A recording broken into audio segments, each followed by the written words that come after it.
Morning po sa lahat. Kamusta po ang lahat? Praise the Lord po at hindi naman po tayo naapektuhan ng bagyong Christine, but let's continue to pray for the people na nabaha at naulanan po. Ayan. Pero praise the Lord po at maaraw na.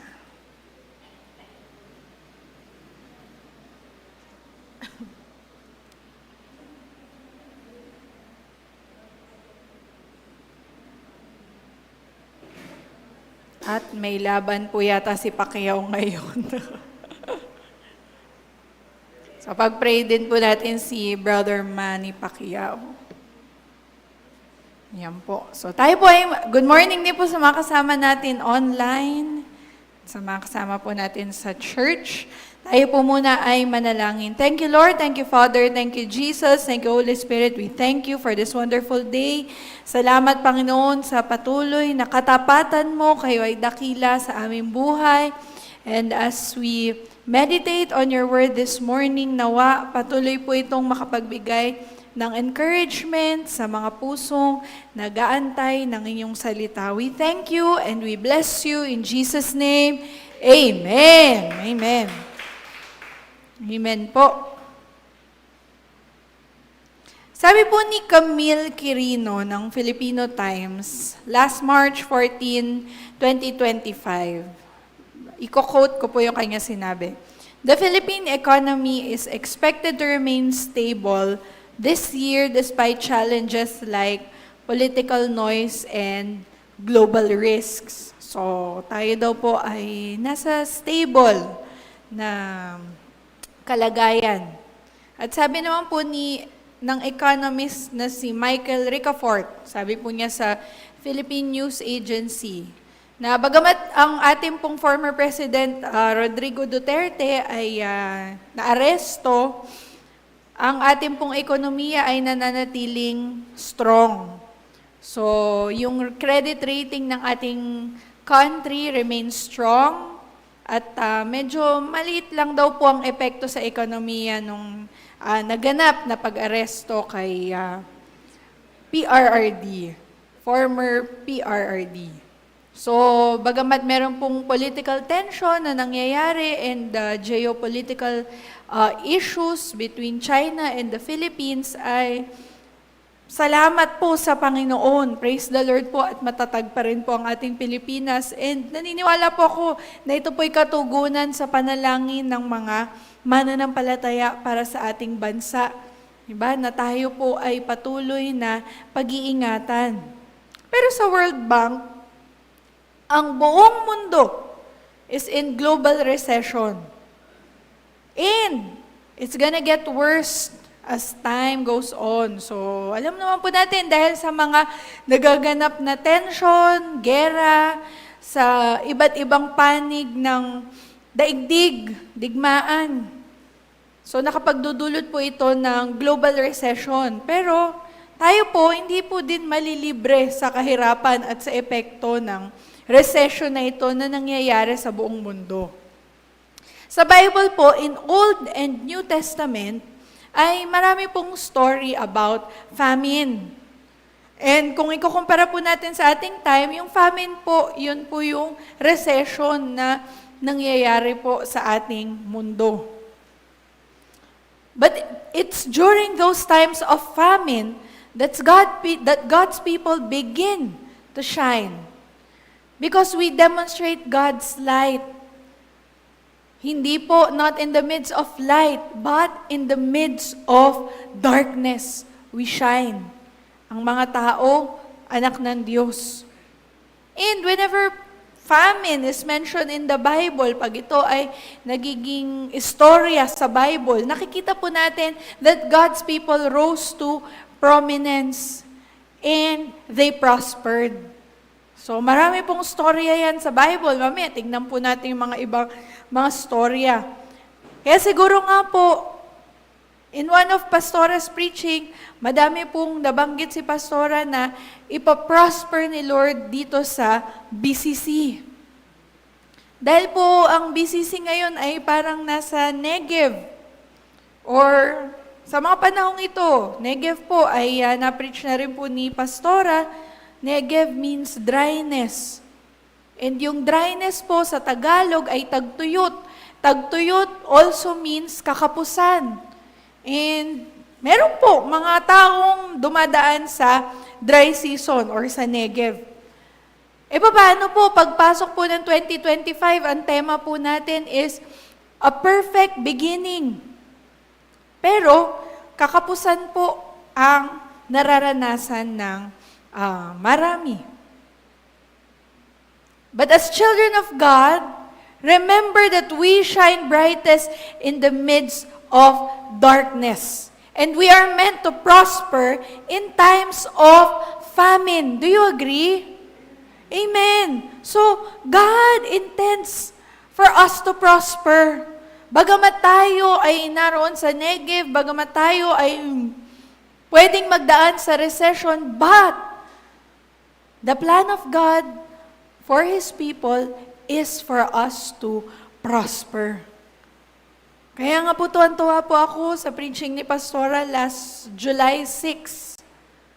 Talagang special mention pa po si King, na siya po ay isa sa mga ipaprosper ni Lord.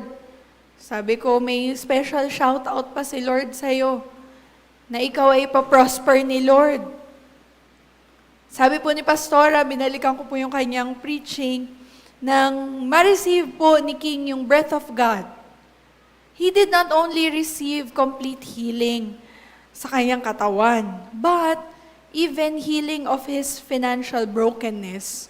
Dahil hindi naman po kaila sa inyo, nabanggit ko na po yung last preaching ko na kami po ay nagdaan sa napakadaming gastos. Dahil po sa napakadaming tests and napakadami pong medication na kailangan pong pagdaanan ni Brother King. Diba? So, but the Lord is faithful na ito po yung mga mensahe niyang paulit-ulit because He wants to remind us, He wants to encourage us that He wants the BCC and its members to prosper. Ito po ay harvest. Hindi ko din naman po alam na ang tema po ni Pastora for the whole year ay grace, ay perfect beginning, at ang binigay naman po na mensahe sa akin ng Panginoon for the whole year is harvest. At ang binigay naman pong mensahe kay Pastora Shell ay the goodness of God, ay yung faithfulness ng Panginoon because He is good.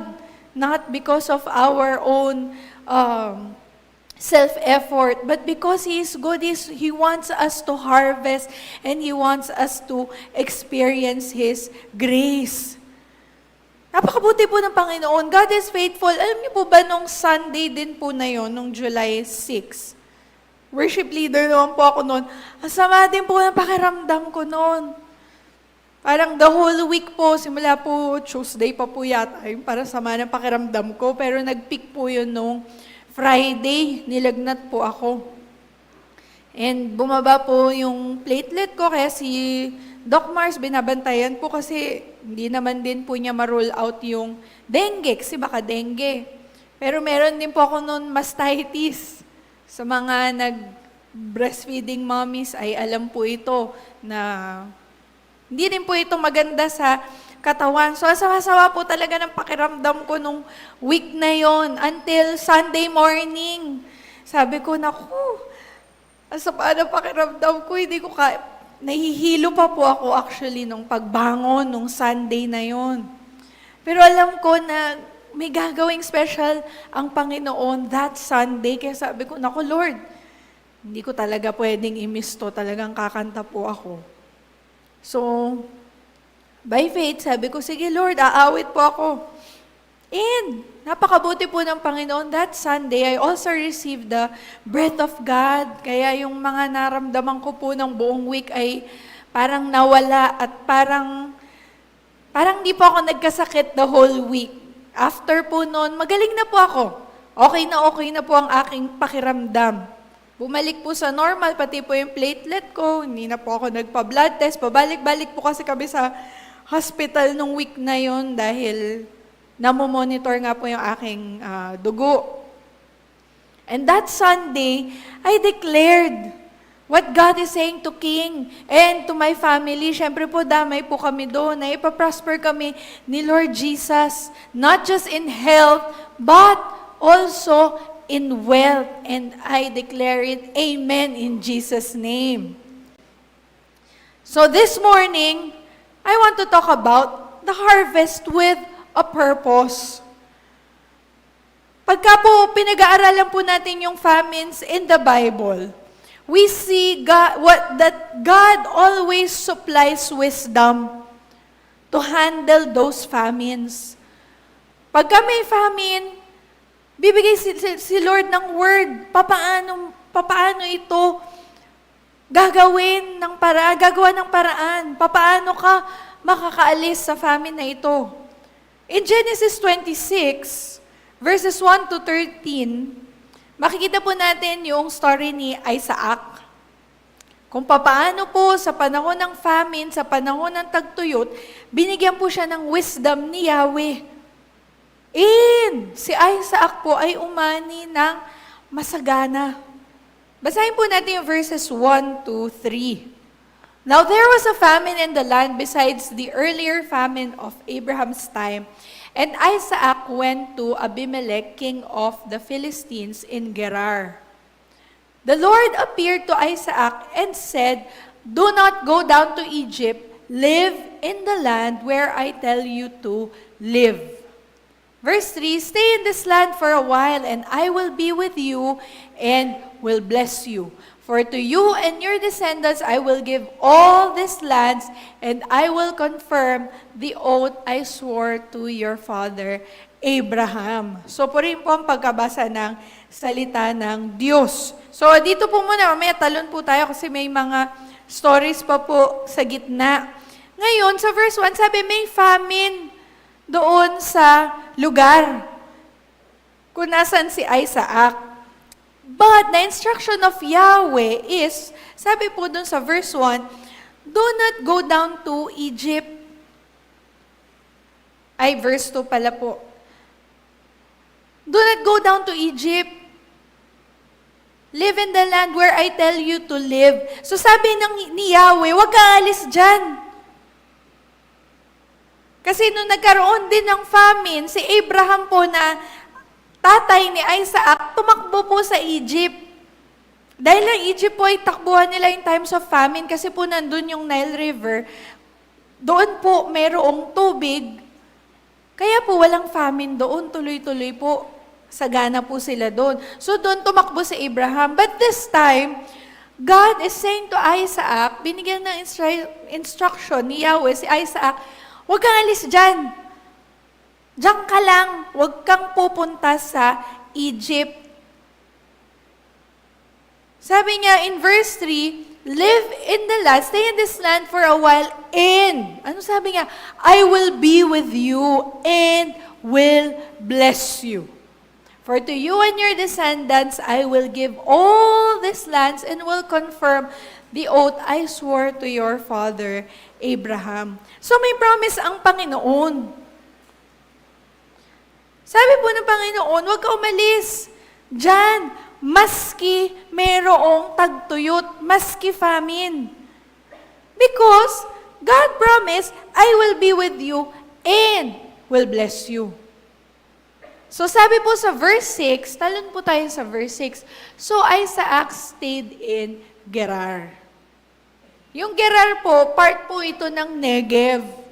So sabi po ni Pastora dun sa last preaching, dun sa Negev, may famine dun, may dryness. And si Isaac ay nanatili doon sa Gerar, kung saan may dryness. Yung Gerar po in Hebrew translation is dragging. Yung po, nadadrag sila sa dryness, sa famine. Pero ang instruction ng Panginoon is stay. Huwag kang alis dyan. Huwag kang pupunta sa Egypt. Verse 12, talon po tayo sa verse 12. So Isaac planted crops in that land and the same year reaped 100-fold because the Lord blessed him. That same year. Hindi po matagal yung promise ng Panginoon. Sabi po doon, that same year nang si Isaac ay nagtanim, blines ni Lord ang kanyang crops. Sige po, basahin po natin verse 13 to 15. The man became rich and his wealth continued to grow until he became very wealthy. Verse 14, he had so many flocks and herds and servants that the Philistines envied him. Verse 15, so all the wells that his father's servants had dug in the time of his father Abraham, the Philistines stopped up, filling them with the earth. So kung si Isaac po, tinignan po niya yung natural. Wala pong sense sa kanya, bakit magtatanim dito? Dry nga, tagtuyot nga. Paano ako makakapag-sow ng seeds during time of famine? Tuyo ang lupa. Nagkakabitak-bitak dahil sa matinding init. El Nino. Nakakita na po kayo ng bitak-bitak na lupa na dry na dry? Parang meron po akong picture na nilagay. Ayan po. Sa Philippines po yan. Ganyan po yung itsura nung bitak-bitak na lupa. Dahil po yan sa init, di ba? Pag matinding init, syempre po, kung wala ding rain, magtutuyo po siya, hindi po mababasa ang lupa. So, ganyan po mangyayari. Kung titignan po natin, is it possible para mag-plant dyan? Ganyan po yung itsura ng dry land. So kung titignan natin, imposible pong umani ng crops dyan. Ayan po, papaano po? Hindi na po sila makaani dyan. Wala naman pong bunga. So, pinag-aralan po natin, di ba? Dahil harvest po yung aking series na yung soil, magtatanim ka dapat sa good soil to produce good fruit. So, paano tayo magtatanim sa dry ground, dry land, and expecting to produce good fruit? Kung minsan nga po nagkaka-forest fire sa ibang bansa dahil sobrang tuyo ng lupa, yung mga dahon, kaya nasusunog, natitrigger. Pero, the verse says, Isaac planted crops in that land. So, this is where faith is required. Kasi po kung si Isaac ay tumingin doon sa bitak-bitak na lupa, hindi po talaga siya magtatanim. Ganon din po tayo. Tayo pa naman po, mga segurista. Aba, ano magiging pakinabang ko dyan? Bitak-bitak nga yan eh. O, ito na lang natitira kong pera, ilalagay ko pa dyan. Wala namang kikitain dyan. So by sight, everything is dry, arid. So in the natural, makikita natin, nothing would grow out of that dry ground. And that's a very challenge that is before God's people today. Kung saan po natin nakikita, ay malabo dyan. Kung saan po natin makikita mo, walang pag-asa dyan. Walang kita dyan, walang pera dyan. God is saying, sow in that area. Magtanim po tayo doon sa area na sinasabi ni Lord na dry. Ba't naman po ako tataya sa malabo? Because God says in verse 3, stay in this land for a while. May promise because I will be with you and I will bless you. Ito yung sabi ng Panginoon. For to you and your descendants, I will give all these lands and confirm the oath I swore to your father, Abraham. So may promise po ang Panginoon sa atin this year. This year is our perfect beginning, our beautiful beginning. And sa lahat ng gagawin natin, lalaki pa ng Lord ng grace, pasimula hanggang end. That's His abundant, hindi lang basta grace, but abundant, ever-flowing grace kasama po natin. Pero ang requirement, kailangan po nating sumunod kay Lord. Kung sinasabi niya sa'yo, stay in that land kung saan ka man pinapag-stay ng Panginoon.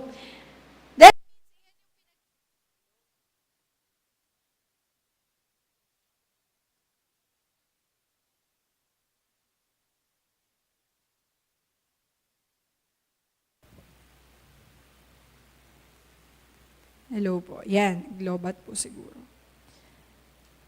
Sabi po ni Lord, stay in that land. Kasi yan yung pinagkaloob sa iyo ng Panginoon where you will prosper. Huwag ka na magdalawang isip kung ano man ang sinasabi ng Panginoon. Susugal ko ba to? Ilalagay ko ba dito yung mga sinasabi ng Panginoon? Minsan po kasi nagkakaroon tayo ng doubts sa mga instructions sa atin ni Lord. Kasi parang sa atin, in the natural, katulad ni Isaac, hindi natin makita yung kasiguraduhan. Tayo pa naman po mga taong gustong laging may nakikitang result bago pa man po mangyari ang mga bagay-bagay. Lagi tayong, paano, dapat ako'y secure, dapat ako'y sure dito kasi paano bukas, paano sa susunod na buwan, paano sa susunod na taon.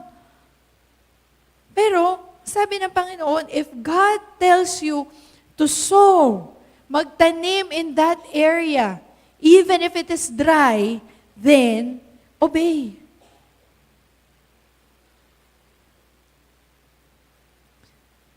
So, itong mga verses po na to, sabi ni Lord, I will bless you. This verses shows us a measure that God uses to prosper Isaac. Dahil pinili po ni Isaac mag-sow, magtanim doon sa land during famine. Likewise, we can expect a bountiful harvest if we choose to sow in the areas where God leads us to. Kung saan po tayo dadalhin ng Panginoon, God will prosper us. Because it's all about Jesus. Hindi po yung naisip natin at ipagpipilitan natin kay Lord. Again, ito po, hindi po ito self-effort because yung self-effort natin pwedeng mag-collapse. Kasi sarili lang po natin yun. But the grace of God will give us wisdom. The grace of God will give us courage. The grace of God, the very definition of grace is the supernatural ability that God will give you so that magawa mo yung pinagagawa ng Panginoon sa'yo. Yung mga instructions niya. And dito kay Isaac, si Isaac ay nag-prosper. Siya po ay naging very wealthy that the Philistines envied him. Philistines may refer to non-believers during our time. Maaring sa panahon natin, maraming mga hindi nalulugod sa mga believers, sa mga Christians, dahil hindi po naniniwala doon sa prosperity na binibigay ng Panginoon.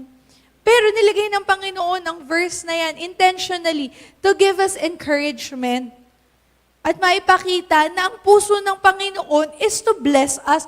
He wants to bless us and encourage us to trust in Him sa kanyang provision as we sow in the area kung saan imposible.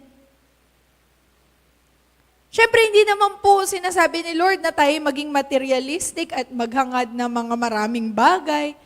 Hindi naman po niya tayo, kaya nga sabi natin, we will harvest with a purpose because God has a purpose for you kung bakit kanya gustong i-prosper. Hindi para sa ating pansariling gain. Siyempre, kasama po ang mga blessings, pero hindi po itong pinaka-purpose ng Panginoon. And hindi naman din po purpose ng Panginoon na tayo po ay maghirap. Dahil meron din naman po mga ibang gospel or may mga ibang katuroan naman po ng poverty ay holy. Ay hindi po gusto ng Panginoon yun. Bakit po tayo magiging mahirap kung ang ating Panginoon ay napakayaman? Hindi po mag-jive. So mali po yun. In fact, sa Old Testament, the kings who walk with the Lord are prosperous. Lahat po ng mga hari na sumunod at lumakad ayon sa nais ng Panginoon, they were prosperous. Example po is King Uzziah. He sought the Lord during his kingship. And in 2 Chronicles 26:5b, and as long as he sought the Lord, God made him to prosper. So King Uzziah prospered because he sought the Lord. So makikita lang po dito that seeking the Lord and prosperity, makaharvest tayo, they are tied together. Kasi po pag tayo ay sumusunod sa mga nais ng Panginoon, kakabit po dito ang blessing, kakabit po dito ang harvest, kakabit po dito ang prosperity, kakabit po dito tayo po ay aani. When God prospers us, He first prospers us in our walk with Him. Siyempre po yun ang mauuna. Kailangan po susunod tayo sa Panginoon para po makita natin yung heart ng Panginoon, anong kanyang desire. Yan nga po last year, ang series ni Pastor Rachel, buong taon, walk with God. Because that is our walk for a lifetime. Ito po yung ating walk sa ating buhay. God has made us righteous through Jesus' finished work on the cross. So, ang una pong na-receive natin, the greatest prosperity, the greatest harvest na nakamtan natin is the righteousness of God in Christ Jesus. And, katulad nga po ng Psalm 103, yung salvation natin, yung pagiging righteous natin before God, karugtong na lang po yan ang blessings. Blessings not only for us, but also for our children. And these are the promises that we can claim. Health, wealth, wisdom. In Proverbs 13 and verse 22b, but the wealth of the sinner is stored up for the righteous. Nabasa niyo na po ba to? So, this verse is saying that the sinner gathers wealth for the righteous. Sila po ang nag-iipon ng kayamanan para po ibigay sa righteous. So, there will be a transfer of wealth from the world to God's people. This is also mentioned in Ecclesiastes 2 and 26. For God gives us wisdom and knowledge and joy to a man who is good in his sight. But to the sinner, he gives the work of gathering and collecting, that he may give to him who is good before God. This is also vanity and grasping for the wind. So, sabi doon, to him who is good before God. Sino po ito? Ito po yung mga righteous. Sino po ang righteous? Tayo po, mga believers, we are the righteousness of God in Christ Jesus. So, ibig sabihin po, para sa atin po ang wealth ng wicked. Minsan po, we get discouraged pag nakikita natin na kung sino pa yung mga non-believers, sila pa po yung successful sa mundo, sila po yung nag-earn ng 1 billion a day. Diba? Kung tayo po ay may 1 billion a day, sana po nailagay na natin sa pagpipreach ng gospel. Pero, sabi naman po, ito po ang salita ng Diyos because ginagather lang ito for us. God's heart for you is to enjoy prosperity, not just in material, but also in health. And God's heart for us is to harvest. Of course, with a divine purpose. God wants us to harvest with a purpose because He has a purpose. He has a new assignment. Kung claim natin ang word ni Lord sa atin last July 6, that He is giving us prosperity because He is giving us a new assignment. But talo naman po tayo sa Exodus. Exodus chapter 12 and verses 35 to 36.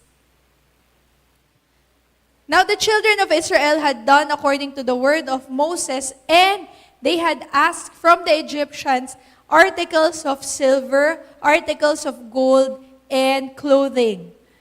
And the Lord had given the people favor in the sight of the Egyptians, so that they granted them what they requested. Thus, they plundered the Egyptians. So, yung transfer of wealth naman po ng Egypt to Israel, this took place on the night of the Passover. Nung sila po ay lilikas na from Egypt. So, binigyan po ng favor ng Panginoon ni Yahweh ang mga Israelites to plunder para po makahingi sila ng articles of silver, articles of gold, yung clothing ay makuha po nila. And the Israelites came out with abundance. So, umalis po sila ng Egypt with abundance. But this was done justly. Makakala natin, plinander lang nila yung mga Egyptians. Ito yung kabayaran doon sa mga years that they toiled. Sila ay pinahirapan ng mga Egyptians, sila ay naging slaves. So, kinuha lang nila ang kanilang sweldo. Kinuha lang nila yung kanilang deserve nila na mga silver and gold. So, katulad po ng ginawa ng Panginoon to the Israelites, God will always ensure that there will be a restoration for the losses in our lives. Sinabi na rin po yan ni Pastora sa preaching niya. Sinabi na rin po ngayon. That means, ito po yung word ni Lord for us, that He will restore all the locusts have eaten. Ano man po yung mga nawala sa atin in the past. Sabi ko nga po sa amin nga po, dahil po sa napakadaming tests ni King and yung mga pagsakit po kasi talagang madideplete po ang resources. Kahit po gaano po tayo mag-gather ng kaperahan, pero pagka po, yan po, health. But God's promise is, He will restore. Babalik po niya. So kung kayo po ay meron din pong nawala in the past, kung ano man po ito, even in health, God promises us that He will restore. Amen. So this transfer of wealth was the fulfillment of the prophecy that God gave to Abraham bago pa po makaptive ang Israelites. In Genesis chapter 15 and verses 13 to 14, chapter 15. O baka po hindi ko naisulat. Genesis chapter 15 verses 13 to 14. Then the Lord said to him, "Know for certain that your descendants will be strangers in a country not their own." So ito po ay nung naging captive sila ng Egypt. And they will be enslaved and mistreated 400 years. But I will punish the nation they serve as slaves, and afterward, they will come out with great possessions. So afterward, they will come out with great possessions. So ito po yung prophesy ni Lord. The transfer of wealth would happen after 400 years, after the last plague, on the night of the Passover. So, bagamat matagal po yung naging nangyari, afterward, the blessing will surely come in due time. But for us, I believe that hindi naman po abutin ng 400 years ang transfer of wealth. Dahil sabi nga po, this decade is a decade, the best years natin. So I believe that this will be a decade of, ito na po, ita-transfer na po ng Panginoon ang wealth ng wicked to the believers. Kasi po malapit na po dumating ang Panginoon. So we need to double time para po ma-spread ang gospel. E paano po tayo mag-spread ng gospel kung wala po tayong resources? So God will bless us and transfer the wealth of the wicked to us. Ako po, pinangawakan ko yung verse kay Isaac. That same year, God blessed Isaac. I-claim din po natin ito sa ating sarili, sa Bible ninyo, ilagay nyo that same year. Bless din po tayo, ibe-bless din po tayo ng Panginoon. So this shows, again, that God's heart is to bless and prosper us. Kaya po sa mga dumaraan po sa Negev, sa Gerar, sa dry place, sabi po ni Lord, manatili pa rin po tayo dito. Because God will give us wisdom to produce wealth. May mga struggles man tayo financially, those who are in debt or there's a struggle in health, be assured and be encouraged that God's plan for you is to provide for you. So when God prosper us, He also gives us a divine purpose. Sabi nga po in Genesis 12:2,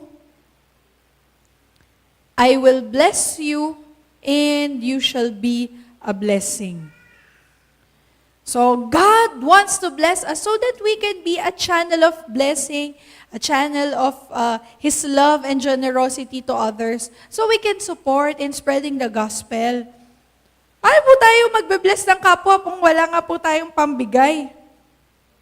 Kasama po yan sa mission and vision ng BCC, that not just in our community, but we will be a channel of blessing globally, worldwide. Yung mga Israelites po, kaya po sila prinosper ni Lord, kaya po sila nabigyan ng gold, ng silver, ng clothing. Ang purpose po nito is for the building of His house. So sa ating pong kapanahunan, ang God's house po is our church. So ganun din po, nais po tayong mag-harvest ni Lord so that we can support the church. Di nga po, natapos na po hindi pa po pala tapos. May mga nagfa-fasting pa po pala ngayon. So nagkaroon nga po tayo ng 3-day fasting. Because hinihingi na po natin sa Panginoon yung promise niya to beautify His beautiful house, na matapos na po yung church building na pinangako sa atin ng Panginoon. So, nais po ng Panginoon to bless us para po tayo din ay makapag-support in building His kingdom. But, again, God's prosperity is not just money. Sabi ko po kanina, we are beginning to see signs of the end times. Malapit na po dumating ang Panginoon. Wars. Nangyayari na po yan. Rumors of wars. Pestilence, pandemic. And maaari po tayong makakuha ng wisdom from the Word of God to help us understand kung ano po ang gagawin ng Panginoon during these end times. Sabi po in 1 Chronicles chapter 12 and verse 32, and the children of Issachar, which were men that had understanding of the times, to know what Israel ought to do, the heads of them were 200, and all their brethren were at their commandment. So dun lang po sa first part, that the children of Issachar had understanding of the times. So matagal na rin po binigay ng Panginoon ng pangakong ito that He will give us visions and dreams so that we will understand the times, so that He will give us wisdom to interpret and impart our faith and believe God's promises for us. So talagang bibigyan po tayo ng karunungan ng Panginoon where to sow seeds upang tayo ay lumago at mag-harvest. But in Romans 10 and 17, so then faith comes by hearing and hearing by the word of God. Magkakaroon po tayo ng pananampalataya to trust God's provision if tayo po ay patuloy na naririnig ang salita ng Diyos.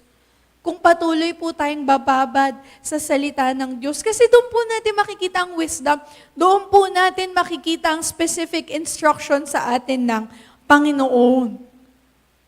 Kaya doon po tayo magbabad sa Word of God, sa preachings, balikan po natin yan. Sometimes, yung isang pakinig po ng preaching ay hindi lamang po, yun na po yun. Sometimes, pag pinakinggan pa po natin yan online, meron pa po tayong bagong revelation na maririnig sa Panginoon.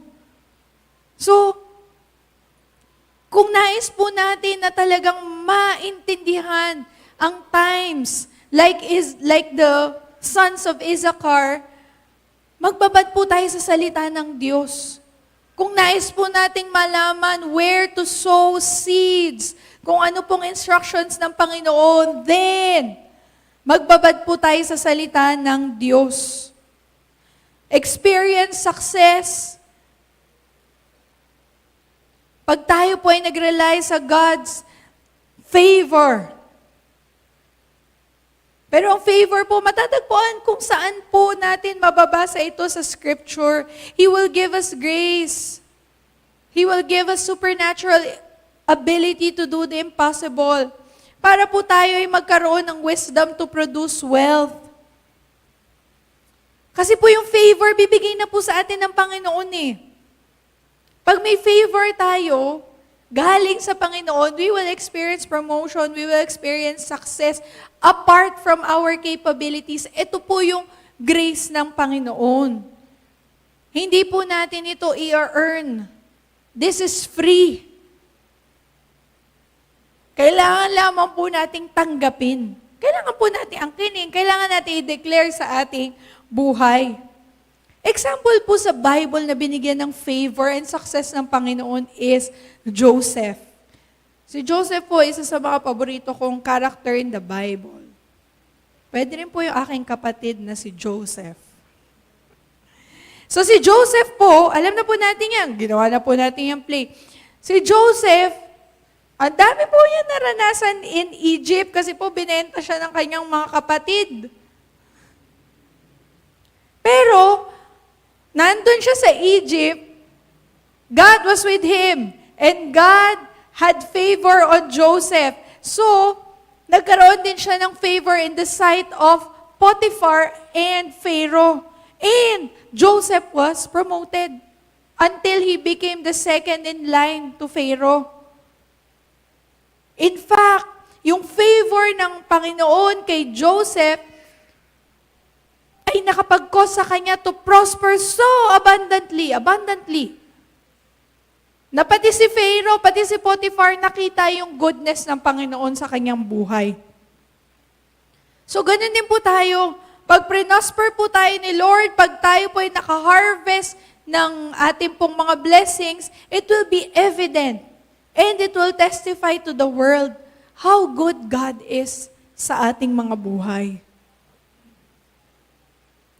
So, ganun din po yung mga Israelita. God blessed the Israelites with great possessions. That as they came out of Egypt, sila po ay maging good stewards of God's wealth and to build His house. Ngayon, kung babalikan naman po natin si Isaac, ganun din. Si Isaac ay prinosper ni Lord.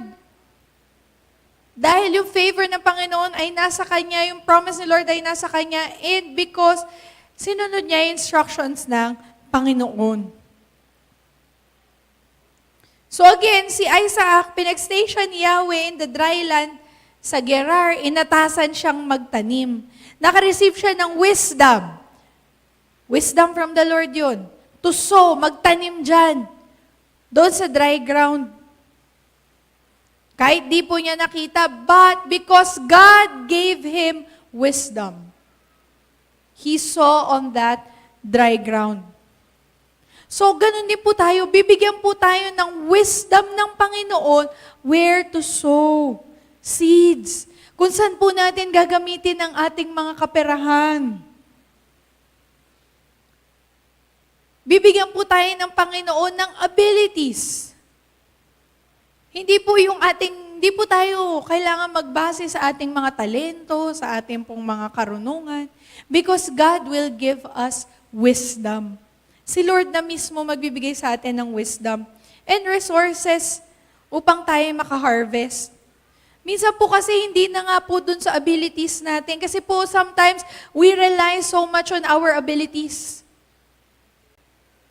Madali naman mag-resign kasi professional naman ako. Dali-daling makahanap ng trabaho. Madali namang magaling ako dito sa area ng mga business, kayang-kaya ko to.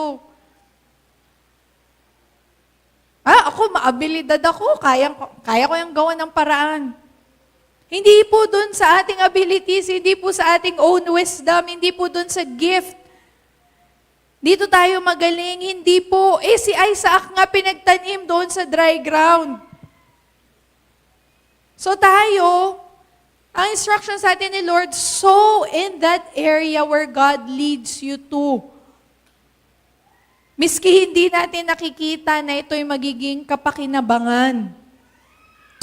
Si Lord ang magbe-bless ng mga gawa ng kamay natin. Miski hindi natin forte ang isang area, He will prosper us. Kung sinabi ni Lord, diyan ka magtanim. So, katulad po ng Egyptians, may divine purpose po si Lord. Bakit sila binigyan ng great possessions? It is to build the tabernacle. So sa atin, harvesting with a divine purpose, pag sumunod tayo sa Lord to sow in that area, He will prosper us and He will lead us kung saan yung purpose natin sa buhay. Even the Egyptians nga, they saw God's blessing sa Israelites, kaya some of them converted. Sumama sila sa mga Israelita. Kaya doon sa Genesis 12:38, di ko na po papakita, nirecord doon that a mixed multitude went up with them. So meron na din pong mga Egyptians na sumama sa kanila at na-convert. Because these Egyptians chose to align their lives with Yahweh.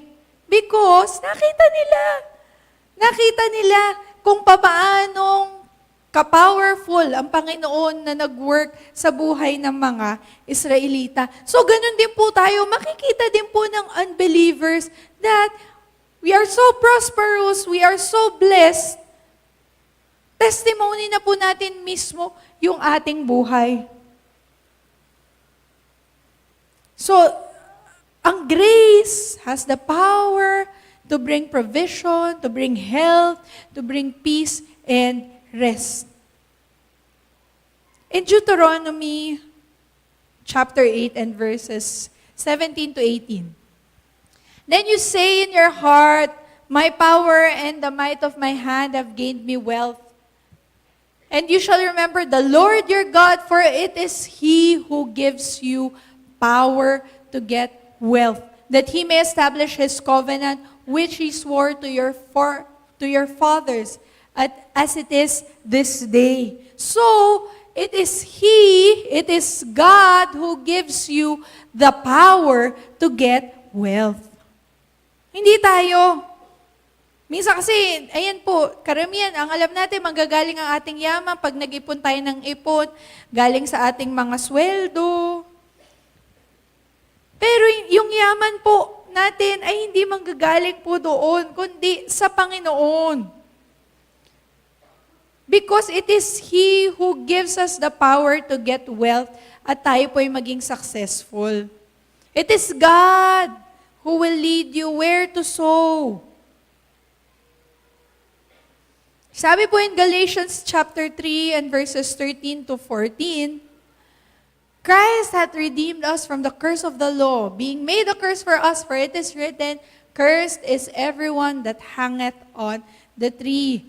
Verse 14, that the blessing of Abraham might come on the Gentiles through Jesus Christ, that we might receive the promise of the Spirit through faith. So ayan, the power to get wealth is established in the covenant of grace and the finished work on the cross. So tapos na dahil napagtagumpayan na ng Panginoong Jesus ang cross.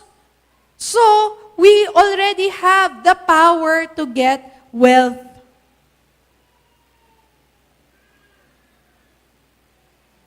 So, ang puso po talaga ng Panginoon is to bless us. But we have to take a step of faith where He leads us to. Katulad po ni Isaac.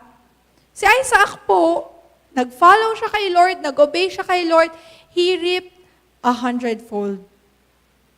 Doble-doble, sabi nga nun, he was very wealthy na nainggit na sa kanya yung mga Philistines. So, maski nasa dry land po tayo ngayon, kung ina-acknowledge nyo po na kayo ay nasa dry land, dry ground, sinabi ng Lord, itanim mo yan doon sa nangangailangan mong sister or brother. Paano, Lord? Parang ano ko na po to Paano po kaya? Kung ano instruction ni Lord, edi yun ang gawin mo. Lord, paano po ito? Ang word mo po sa akin ay magtanim po sa building ng church. Parang ano po, baka po next month, medyo kakapusin po. Then, sabi ng Panginoon, obey natin yung instruction niya. Pag sinabi ni Lord, ilagay mo na yan doon sa business. Ilagay mo na yan lahat doon. Lord, paano po next month? Parang delikado na, hindi ko na po alam. Kung sinabi ni Lord na ito yung pasimulan mo, maski hindi mo nakikita ang lalago, then obey. Don't look at the natural. Huwag po natin tignan yung future kasi minsan nagko-compute po tayo sa sarili natin. Siyempre po dahil nga po mga tao tayo, na tinitignan na natin ahead.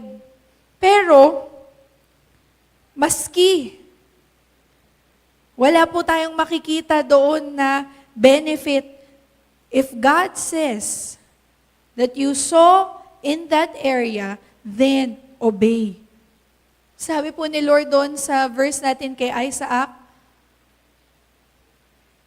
I will be with you and I will bless you. Diba? Sabi nga po ni Lord, perfect beginning po natin this year, lalaki pa niya ng grace at the start kung pasisimulan mo yung instruction ni Lord, and at the end, samantalahin po natin ang taong ito dahil sabi po ni Pastora in her preaching, hindi na po ito babalik. Yung year ng 2025 ay hindi na po muling babalik sa atin. And yung napakagandang number ng 2025 ay hindi na po muling babalik dahil uurong na po tayo, uusad na po tayo. Yung harvest na pangako ng Panginoon is not just for us to prosper, but ultimately remember that it is for the gospel. Kaya kung ano man po ang instruction sa atin in Lord, it will always lead for His glory. That His glory may be known and that people may come to know Him. May it be magbigay ka doon sa taong nangangailangan. May it be starting a business dahil yung business, kung yun ang bago assignment sa iyo ng Panginoon, dito ka niya ipaprosper, then you will be a testimony to other people at maging channel ito na madaming makakilala. May it be giving for His kingdom. Tuwing gabi po, nagde-declare tayo. Ewan ko po kung kayo. Kami po kasi sa family devotion, nagde-declare po kami, I will be a blessing to my brothers and sisters in Jesus Christ. Pero, how can we bless others if we are not blessed? Marami naman po kasi gusto nating mag-bless ng tao. Kaso mo nga lang, yun nga po, minsan kapos tayo, minsan tama na lang. At hindi na natin siya pwedeng ibigay sa iba. But God is telling us to sow. And stay in that place where God is telling you to stay. Ngayon, kayo lang po ang makakahanap ng sagot kung saan po kayo ipinagtatanim ni Lord. Kasi po individual na po itong instruction ni Lord kung saan po tayo magsuso. Ano po ba yung inyong kalagayan at this moment, kung nasan man po kayo ngayon, na pinagsistay kayo ni Lord. Diba? So kayo lamang po ang makakasagot niyan, saan po kayo pinagtatanim ni Lord at kung saan po kayo mananatili. He wants to bless us abundantly so that we can be a blessing to our community, not just in our community, but also to the world. Para ma-spread po yung gospel. Tandaan po natin, ang prayer po natin, pag lumipat po tayo sa new church building, magkaroon po tayo ng 2nd, 3rd, 4th service. So ito po yung purpose ni Lord. Tayo po ay mag-harvest so that we can spread the gospel. Kaya seek the Lord where He is leading you to sow, even if it is on dry ground. And the Lord will bless you 100-fold. Remember that God will give you wisdom and the power to produce wealth. Nasa sa atin po ito kung susundin po natin yung instructions ng Panginoon. Ito po yung individual na, diba? Pero ito po ay para po sa buong church, sa buong BCC. Kaya po makinig po tayo doon sa instruction ng Panginoon. Because, sabi naman po niya, bagamat tayo po ay may mga takot sa ating puso, mga worries, sabi niya, I will be with you and I will bless you. So, He wants us to harvest because He has a purpose. And that purpose ay para tayo po ay patuloy na magtrabaho for His kingdom para po tayo ay makapag-spread ng gospel. So, sa atin na po lahat ng ingredients para po tayo ay i-bless at i-prosper ni Lord. At nasa sa atin po yung instruction. At tayo po, ang kailangan lamang po natin is to step out in faith and obey. Because God wants us to harvest. Not in the next few years. Gusto ni Lord mag-harvest tayo now na para tayo po ay makalipat na din po at para po tayo ay makapag-spread na ng gospel. So nawa, patuloy po nating pakinggan ang instructions ng Panginoon because ito na po, God will bless us and will prosper us. Amen? Amen. Tayo po ay manalangin. Thank you, Lord. Thank you, Father. Thank you, Jesus. Thank you, Holy Spirit. Maraming salamat po, Panginoon, sa inyong word for us. Lord, we thank you because your heart is for us to be a blessing. Kaya po nais nyo na kami po ay mapagpala. Lord, we thank you dahil meron po kami inaasahang pangako that the wicked are gathering wealth para po i-transfer sa inyong mga anak. Lord, help us to obey where you want us to sow, even if it is on dry ground. Lord, help us to have faith, even when we don't see success at this moment. But we believe your word, we believe your heart, because you love us and because you are good. It is your character. You are good. Hindi po namin kailangan mag-effort. Kailangan lamang po namin sumunod at magkaroon ng pagtitiwala sa inyo. Lord, those who are in Negev, those who are in Gerar,